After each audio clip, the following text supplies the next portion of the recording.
मेरा अभिवादन। कहा गया साथियों, जो ज्यादा बोलता है गलती उसी से होती है। दौड़ने वाला ही गिरता है, जो जितना बदनाम होता है उसका उतना ही नाम होता है। मैं इलाके का मशहूर जमींदार बाबू विक्रम सिंह। साथियों इलाका हमारा है, इलाके के लोग हमारे हैं और इनके शुभचिंतक हैं। साथियों विक्रम सिंह की हवेली में अगर कोई साला ऊंची वाली उठाने की कोशिश किया, उसकी आवाज सदा सदा के लिए दफन कर दी गई। क्योंकि विक्रम सिंह किसी के बिना जहाज पर नहीं चलता, बल्कि अपना जहाज खुल कर मिटा देता है। हवेली में हूँ, कौन लोगों को साले का पता नहीं, देखता हूँ हवेली में किसकी ड्यूटी है किसकी नहीं है।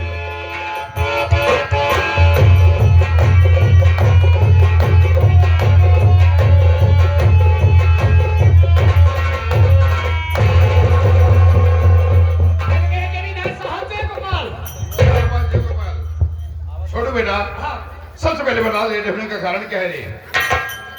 देखा बाबू साहेब, लेट होने का कारण देखा जब पहले।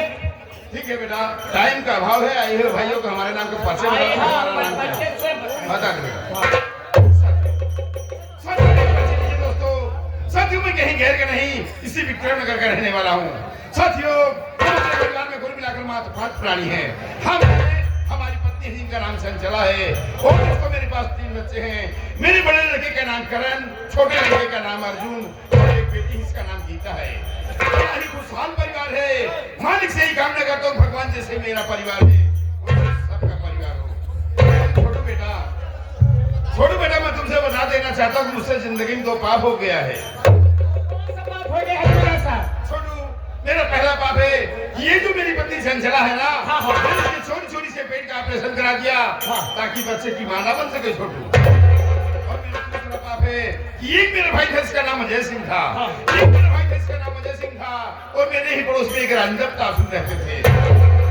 उनकी एक बहन जिसका नाम उर्मिला था। उर्मिला बड़ी ही खूबसूरत थी। मेरा भाई उर्मिला की कॉलेज में पढ़ते थे। उन दोनों में कॉलेज जाते जाते आपस में प्रेम हो गया।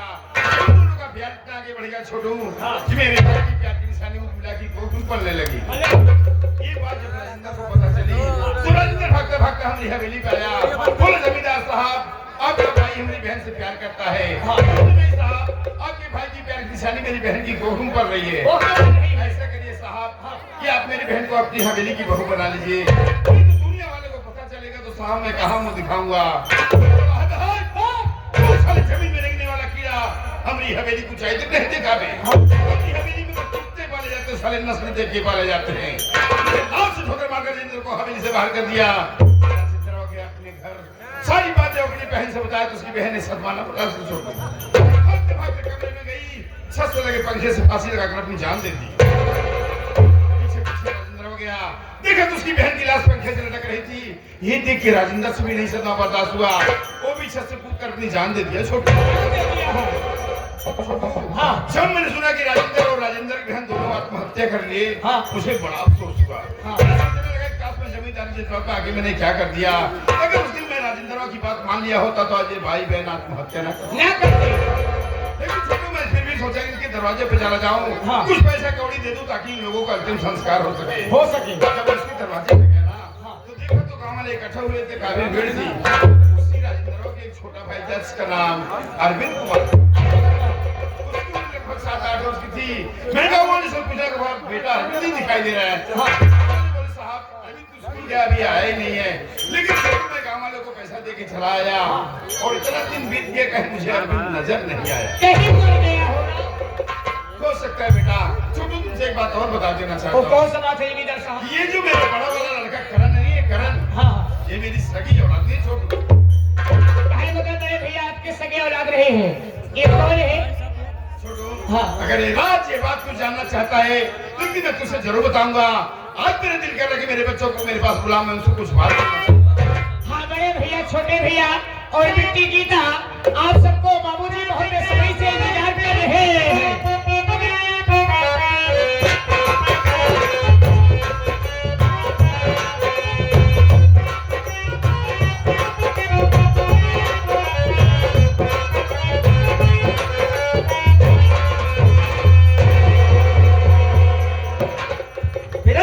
में छोटे बेटे अर्जुन का प्रणाम स्वीकार। पिताजी चरणों में गीता बेटी का प्रणाम। गीता बिटिया पिताजी बोलो बेटा अर्जुन। मैं आपसे कुछ पूछना चाहता हूँ। आप पूछना चाहते हो बेटा? आप बैठे जाइए, मैं पूछता हूँ।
जब भी आपके पास आते थे तो आपका चेहरा फूलों से ज्यादा सुंदर और देखने में अच्छा लगता था पिताजी।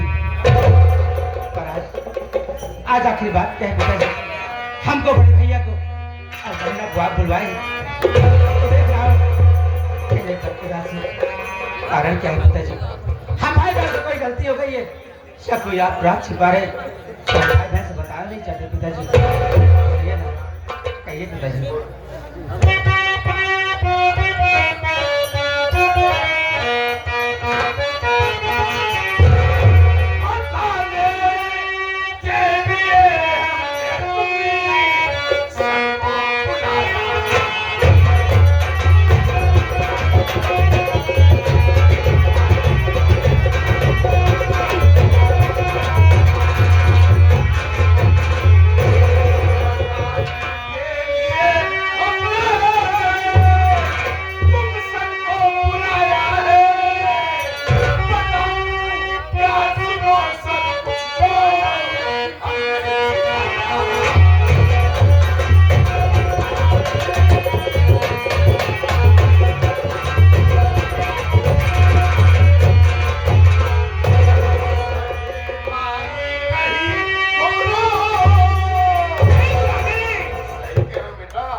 इतना बड़ा राज आज तक हम भाई बहन से अच्छी बातें रखे, आप कैसी बातें कर रहे हैं पिताजी? मेरे बड़े भैया मेरे सगे भाई नहीं है तो ये कौन है पिताजी? इनके माँ बाप कौन है? ये रहने वाले कहाँ के कुछ समझ में नहीं आ रहा है पिताजी, साफ साफ बताइए ना पिताजी, आखिर बात क्या है? मत रो बेटा, चाहता है तो आज मैं तुझसे जरूर बताऊंगा बेटा। बेटा ये कहानी आज से कई वर्ष पीछे की बात है। तेरी माँ का नाम चंद्रावती था। तेरी माँ का नाम चंद्रावती था। चंद्रावती को कोख से कोई औलाद नहीं थी बेटा। बेटा हमने चंद्रावती का बहुत इलाज कराया, बहुत दवा कराया और चंद्रावती कभी बच्चे की मां ना बन सकी। एक दिन हम चंद्रावती को लिवाकर इलाहाबाद के महाकाल के मेले में घूमने गए बेटा। उसी मेले में अचानक बहुत जोर का तूफान आया। मुझे करण बेटा रोता हुआ मिला। बेटा उस वक्त करण बेटे की उम्र मात्र 5 वर्ष की थी। पानी से गोद में उठा लिया तो देखा तो उसके दाहिने हाथ में सूर्य का निशान और करण लिखा था। चंद्रावती हमसे कहने लगी, जमींदार साहब बच्चा बड़ा प्यारा है, हमारे कोई औलाद नहीं दिया, इसी को अपने घर ले चलूंगी, इसी को अपना औलाद मानकर इसकी देखरेख इसकी परवरिश करूंगी। मैंने सोचा समझा, उसी वक्त करण बेटा को घर ले आया। बेटा करण के घर आते भगवान की ऐसी कृपा हुई कि चंद्रावती पेट से हो गई बेटा। और बेटा कुछ दिनों के बाद बेटा तुम पैदा हुए। कुछ दिनों के बाद बेटी गीता और बेटा उसके बाद चंद्रावती को ऐसी बीमारी लगी कि बेटा वो बच ना सकी। हम सबको छोड़कर भगवान को प्यारी हो गई। इलाके के लोग कहने लगे, जमींदार साहब बच्चे छोटे हैं, इनकी देखरेख कौन करेगा, इनकी परवरिश कौन करेगा? ऐसा करिए साहब, आप अपनी दूसरी शादी कर लीजिए। मैंने सोचा समझा, मैंने अपनी दूसरी शादी कर लिया, जो कि तुम्हारी माँ हवेली में मौजूद है बेटा।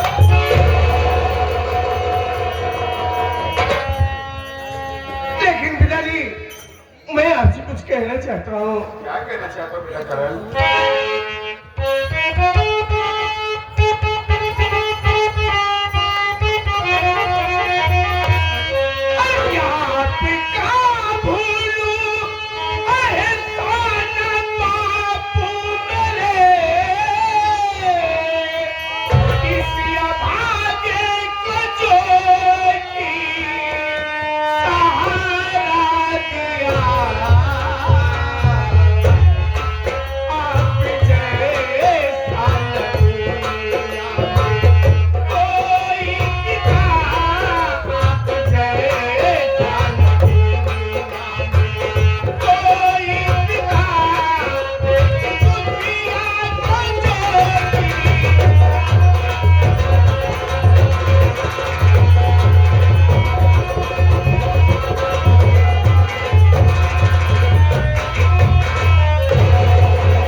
सगी औलाद नहीं हो, तुम मेरी सगी औलाद से बढ़कर हो बेटा।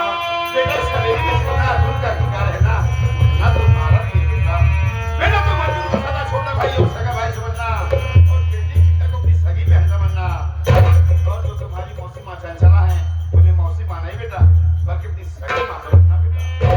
पिताजी आज मैं आपसे वादा करता हूँ कि मैं मौसी माँ को मौसी माँ नहीं, बल्कि आज के बाद उन्हें अपनी सगी माँ समझूंगा,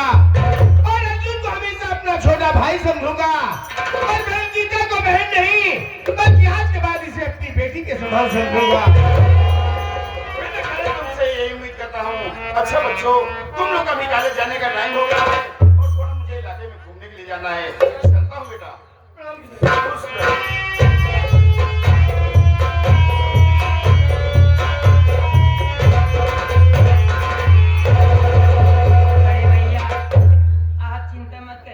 भैया जैसे हम भाई बहन प्यार देते चले आए हैं, ऐसे प्यार देते रहेंगे बड़े भैया। चिंता मत करिए ना बड़े भैया। अफसोस तुझे इस बात का है कि भगवान ने मुझे इस संसार में इतना अभागा पैदा किया है कि मुझे आज तक ये नहीं मालूम कि मेरे माता पिता कौन है, इस संसार में जिंदा है या मर गए।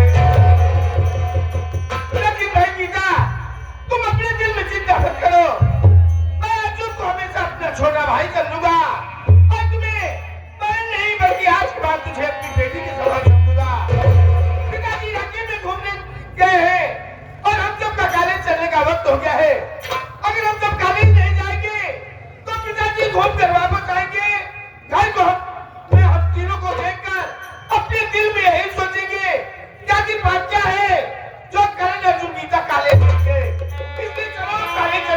चलिए बड़े